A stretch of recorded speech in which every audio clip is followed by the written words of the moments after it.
Hello అందరికీ welcome back to mom and Shanvi vlogs.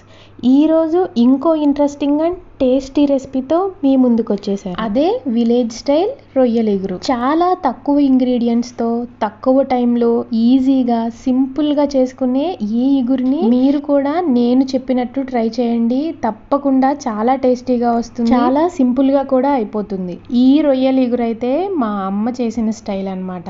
ఈ ఇగురు మా ఇంట్లో అందరికీ చాలా ఇష్టం. మీరు కూడా ఇలా ఒక్కసారి ట్రై చేయండి. ఇక ప్రాసెస్లోకి వెళ్ళిపోదామా? నేను ఈ రొయ్యల ఇగురు తయారు చేసుకోవడానికి ముందుగా ఇక్కడ నేను దాదాపుగా 1 కేజీ దాకా రొయ్యల్ని తీసుకుంటున్నాను. వీటిని మనం ముందుగానే ఇలా పొట్టంతా తీసేసుకొని ఉప్పు పసుపు వేసుకొని దాదాపుగా 3 నుంచి 4 సార్లు చక్కగా వాష్ చేసుకుంటే ఇలా తెల్లగా వచ్చేస్తాయి. స్మెల్ కూడా ఉండదు, మనకి వీటిలో ఉన్న స్మెల్ అంతా పోతుంది. సో ఇలా వాష్ చేసుకున్నాక మనం రొయ్యల్ని పక్కన పెట్టేసుకొని ఈ రొయ్యల ఇగురికి కావలసిన మసాలాల్ని మనం రెడీ చేసుకుందాం. దానికోసం ముందుగా ఇక్కడ నేను మసాలా పేస్ట్ని తయారు చేసుకుంటున్నాను. ఈ మసాలా పేస్ట్ కోసం ఇక్కడ నేను దాదాపుగా 1 ఇంచ్ ముక్క వరకు అల్లంని తీసుకొని ఇలా ముక్కలుగా కట్ చేసుకున్నాను. 1 చిన్నుల్లిపాయని ఇలా రెమ్మలుగా తీసుకున్నాను. తర్వాత 2 టీ స్పూన్ల దాకా ధనియాలు, 1 టమాటాని కట్ చేసుకొని ఇలా ముక్కలుగా పెట్టుకున్నాను. తర్వాత దాదాపుగా 1 పావు చిప్ప దాకా కొబ్బరిని ఇక్కడ నేను తీసుకుంటున్నాను. వాటితో పాటు 3 లవంగాలు, 1 ఇంచ్ దాల్చిన చెక్కని తీసుకొని వీటన్నిటిని మనం చక్కగా పేస్ట్ చేసుకొని పక్కన పెట్టేసుకుందాం. ఇలా మసాలా పేస్ట్ని తయారు చేసుకున్నాక ఈ రొయ్యల ఇగురు కోసం 3 ఉల్లిపాయల్ని ఇలా ముక్కలుగా కట్ చేసి పెట్టుకోవాలి. ఉల్లిపాయలతో పాటు 2 పచ్చిమిరపకాయల్ని ఇలా పొడవుగా కట్ చేసుకొని పెట్టుకోవాలి. ఇలా ఉల్లిపాయల్ని కట్ చేసుకొని మసాలాను తయారు చేసుకున్నాక మనం ప్రాసెస్లోకి వెళ్ళిపోదాం. అందుకోసం మనం ముందుగా శుభ్రంగా కడిగి పెట్టుకున్న రొయ్యల్ని తీసుకొని స్టవ్ ఆన్ చేసుకొని స్టవ్ మీద పెట్టుకొని 1 పావు టీ స్పూన్ దాకా పసుపుని, 1 టీ స్పూన్ దాకా ఉప్పుని యాడ్ చేసుకొని ఇలా స్టవ్ మీద పెట్టుకోవాలి. ఇలా మనం రొయ్యల్ని ఉడికించుకోవడం వల్ల వాటిలో ఉన్న స్మెల్ అంతా పోయి అవి మనకి చక్కగా ఉడికి ఫ్రై బాగా వస్తుందన్నమాట. అందుకనే ఇక్కడ నేను రొయ్యల్ని ఇలా ఉడికించుకుంటున్నాను. మనం ఇందులో ఏ వాటర్ యాడ్ చేయని అవసరం లేదు. మనం ఇలా ఉప్పు వేస్తేనే ఆ రొయ్యల్లో ఉన్న వాటర్ అంతా మనకి బయటకు వచ్చి అవి చక్కగా ఉడికిపోతాయి. మనం రొయ్యలు ఉడికే వరకు వీటిని దాదాపుగా ఒక 5 నుంచి 10 మినిట్స్ మీడియం ఫ్లేమ్లో పెట్టుకొని వీటిని మనం ఉడికించుకుందాం. ఇలా రొయ్యలు ఉడికిపోయాక మనకి రొయ్యలు ఇలా కలర్ మారి పింకిష్ కలర్లోకి వస్తాయి. అదే మీరు గుర్తుపెట్టుకోవచ్చు అనమాట.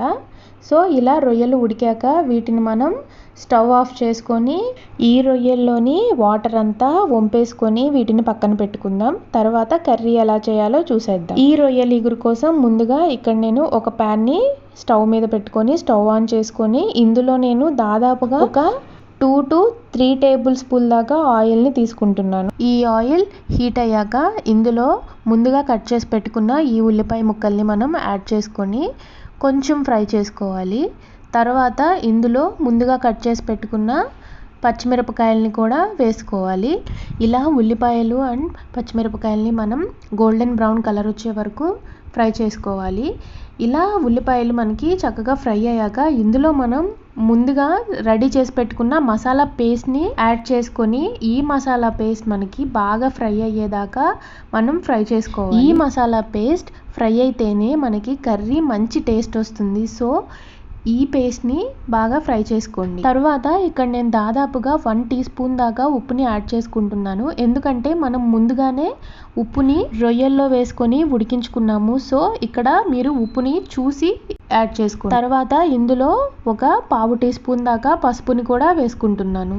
తర్వాత ఇందులో దాదాపుగా ఒక 3 టీ స్పూన్ల దాకా కారంని కూడా యాడ్ చేసుకొని ఇవన్నీ చక్కగా కలిసే వరకు కలుపుకొని వీటిని మనం బాగా ఫ్రై చేసుకోవాలి. ఇలా ఈ మసాలాలన్నీ కలర్ మారే వరకు చక్కగా ఫ్రై చేసుకున్నాక ఇందులో మనం ముందుగా ఉడికించుకున్న రొయ్యల్ని యాడ్ చేసుకోవాలి. ఇలా రొయ్యలన్నీ యాడ్ చేసుకున్నాక ఈ మసాలా అంతా రొయ్యలకి పట్టే వరకు మనం వీటిని కలుపుకోవాలి.